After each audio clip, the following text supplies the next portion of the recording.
नमस्कार, आप सभी का स्वागत है मेरे YouTube चैनल एवरग्रीन सेक में। तो इस वीडियो में हम जानेंगे प्रधानमंत्री किसान सम्मान निधि योजना के ये 4 नियम के बारे में, जिन्हें आप पूरा करने के बाद अगला 15वां किस्त अपने बैंक खाते में डीबीटी के माध्यम से प्राप्त कर सकते हैं। तो यदि आप किसान हैं और इस योजना के लिए पात्र हैं तो वीडियो आपके लिए ही है। तो वीडियो अंत तक देखिएगा और इन सारे कामों को आप जल्द से जल्द पूरा करा लीजिएगा। तो जिसमें पहला है ई-केवाईसी। प्रधानमंत्री किसान सम्मान निधि योजना के तहत जिन लाभार्थियों का ई-केवाईसी अभी तक पूरा नहीं हुआ है तो वो जल्द ही अपने नजदीकी सीएससी सेंटर में जाकर, चॉइस सेंटर में जाकर या अपने मोबाइल के माध्यम से ऑनलाइन पीएम किसान पोर्टल पर भी जाकर अपने आधार कार्ड से दर्ज मोबाइल नंबर के ओटीपी के माध्यम से अपना ई-केवाईसी पूर्ण करा सकते हैं। और वहीं पीएम किसान ऐप में घर बैठे किसान फेस ऑथेंटिकेशन फीचर का भी उपयोग करके आप आसानी से बिना ओटीपी और फिंगरप्रिंट के अपनी एक ई-केवाईसी को पूरा करा सकते हैं कि आपके आधार कार्ड से आपके होने का प्रमाण इस ई-केवाईसी के माध्यम से ही पता चलता है। तो समय रहते ही अपने ई-केवाईसी के कार्य को पूर्ण कराएं और इस योजना के तहत अपना 15वां किस्त का लाभ प्राप्त करें। दूसरा है लैंड सीडिंग, जिसको आप हिंदी में हम कहते हैं भूमि का सत्यापन या भू सत्यापन।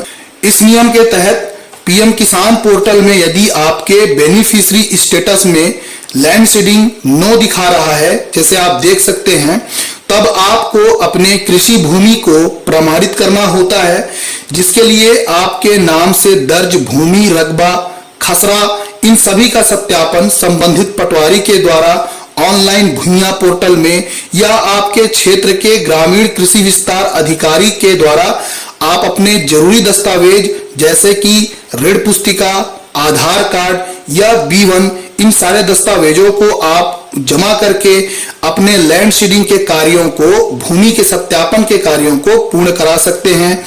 यदि आपका भूमि का सत्यापन नहीं हुआ है, लैंड सीडिंग नो दिखा रहा है, तो आप इस योजना के तहत पात्र नहीं होंगे। तो जल्द से जल्द अपने लैंड सीडिंग के भू सत्यापन के कार्य को भी आप पूर्ण करा लें ताकि आपको अगला 15वां किस्त का लाभ मिल सके। आइए बात करते हैं तीसरे नियम का, जिसमें है आधार लिंक।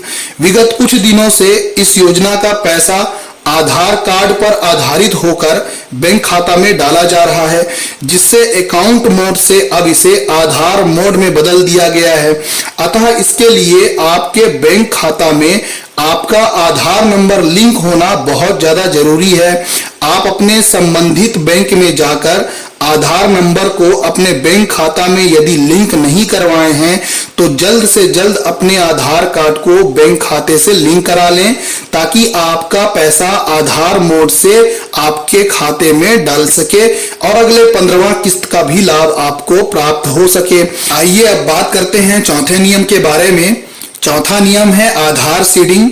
यदि किसी पात्र किसान के बेनिफिशियरी स्टेटस पर आधार सीडिंग नो दिखाता है तो उन किसानों को आधार सीडिंग कराना बेहद ज्यादा जरूरी है। आधार सीडिंग है क्या?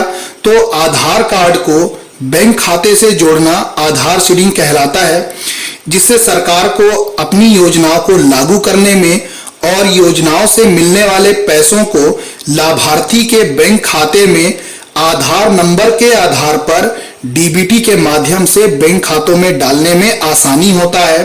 और वहीं इसके कई लाभ भी हैं, जिसमें पहला है लोगों की पहचान करने में मदद मिलती है। दूसरा है सरकारी योजनाओं के लाभ के लिए फर्जी लाभार्थियों को हटाया जा सकता है। तीसरा है योजनाओं के लिए सटीक डाटा प्रदान होता है और प्रत्यक्ष लाभ लाभार्थियों को प्रदान किया जा सकता है। चौथा है इसमें जो धोखाधड़ी के मामलों को कम करने में भी मदद मिलती है। तो आधार सीडिंग हम कैसे कराएं? तो आधार सीडिंग कराने के लिए आप इंटरनेट बैंकिंग लॉगिन आईडी के माध्यम से आप इसे कर सकते हैं, या आप एसएमएस के द्वारा कर सकते हैं, या एटीएम के माध्यम से संबंधित बैंक में जाकर आधार सीडिंग का कार्य पूर्ण करा सकते हैं।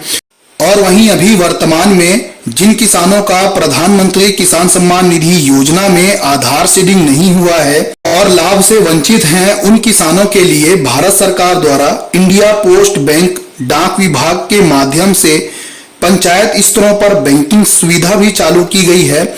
इसमें आपको बिना किसी फॉर्म भरे और सिर्फ आधार कार्ड, मोबाइल नंबर, 210 रुपए की राशि को जमा करने के साथ नया खाता खुल जाता है। और यह खाता डीबीटी वाला होता है, मतलब आधार सीडेड होता है, जिससे सरकार द्वारा योजना तहत आधार मोड के माध्यम से आपके बैंक अकाउंट में पैसा डीबीटी के माध्यम से भेजा जाता है। तो डाक विभाग में यदि जो किसान खाता खुलवाना चाहते हैं, अपना आधार सीडिंग का कार्य पूर्ण कराना चाहते हैं, तो वो जल्द से जल्द बैंक खाते का आधार सीडिंग करा लें, जिससे आपको अगला किस्त 15वां किस्त का लाभ मिल सके। तो ये थे वो 4 नियम जो आपके बेनिफिशियरी स्टेटस पर यदि ये नो दिखाते हैं तो आपको जल्द से जल्द इन कामों को पूरा कराना है, ताकि आपको अगले किस्त का लाभ मिल सके। और हाँ, यदि बेनिफिशियरी स्टेटस पर एफटीओ प्रोसेस नो दिखाता है और बाकी के सभी में यस दिखा रहा है, जैसे आधार सीडिंग, लैंड सीडिंग, ई-केवाईसी यदि यस है और एफटीओ प्रोसेस नो है, तो इसका मतलब ये है कि आपका अकाउंट में जो पैसा है वो भारत सरकार के द्वारा अभी जारी नहीं किया गया है। एफटीओ का मतलब होता है फंड ट्रांसफर ऑर्डर, जो सरकार के द्वारा जारी किया जाता है, और वो जारी होने के बाद आपके यूटीआर नंबर और बैंक खाते में जो अगला किस्त है, जो रुका हुआ किस्त है, वो पैसा आपके खाते में डल जाएगा। मतलब एफटीओ प्रोसेस नो होने से आपको ज्यादा परेशान होने की जरूरत नहीं है। बाकी आपका यदि आधार सीडिंग, ई-केवाईसी और लैंड सीडिंग ये नो दिखा रहा है, तो आपको जल्द से जल्द इन्हें पूरा कराना होगा। बाकी किसी भी समस्या के समाधान के लिए हेल्पलाइन नंबर 155261 या टोल फ्री नंबर 1800115526 पर आप फोन करके आप अपनी समस्याओं के समाधान को बता सकते हैं। बाकी इस वीडियो पर इतना ही। कुछ पूछना या जानना हो तो नीचे कमेंट कर सकते हैं। वीडियो और जानकारी पसंद आई हो तो वीडियो लाइक करें और ज्यादा से ज्यादा किसानों तक इसे शेयर करें। अगर चैनल पर नए हैं तो चैनल जरूर सब्सक्राइब करें, ताकि आपको इसी तरह के नए नए अपडेट, जानकारियां हमेशा मिलते रहें। मुझे दीजिए इजाजत, मिलते हैं अगले नए वीडियो में। तब तक के लिए धन्यवाद। जय हिंद, जय भारत, जय छत्तीसगढ़।